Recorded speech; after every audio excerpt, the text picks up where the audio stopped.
अहो संत महात्मे कशासाठी येतात तर आपला उद्धार करण्यासाठी येतात जड जीवांचा उद्धार करण्यासाठी येतात आपला विषय चालू होता एखादा जर दारुणा मनुष्य वारकऱ्याच्या संगतीत गेला आळंदीला गेला पंढरपूरला गेला पाटणाला गेला कीर्तनाला गेला तो म्हणतो बाबा मला सुद्धा तुझ्यासारखी माळ घालायची हा परिणाम कशाचा आहे संगतीचा संत महात्म्याचा देवाचं नामचिंतन करणं संतांची संगत करणं हा आमच्या वादीला लागलेला एक स्वभाव आहे आणि जीवनामध्ये आल्याच्या नंतर प्रत्येक माणसाचा एक स्वभाव असतो आणि त्या स्वभावाला कितीही बदलण्याचा प्रयत्न केला तर माणसाचा मूळ स्वभाव कधी बदलतो का रेस टाकावं बदलतो का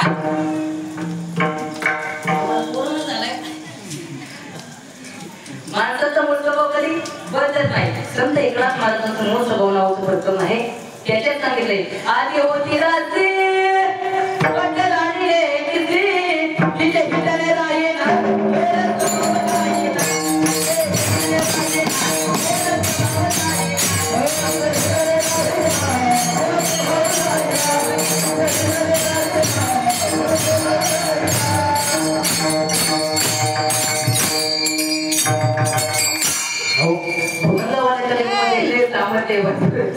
तुम्हाला सांगू भूतंगावादकामध्ये किती सामर्थ्य असतं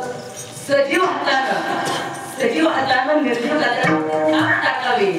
आणि त्याच्या निघलेल्या आवाजानं सजीव कातडी डोलायला लागावी इतकं सामर्थ्य कोणामध्ये असतं तर एका भूतंगवादकामध्ये असतं आपला विषय कुठं चालू होता स्वभाव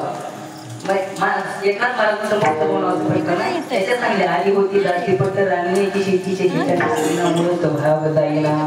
तुम्हाला उदाहरण म्हणून सांगतो सगळ्या उदाहरण म्हणून सांगतो एक भिकाऱ्यांची सुंदर मुलगी होती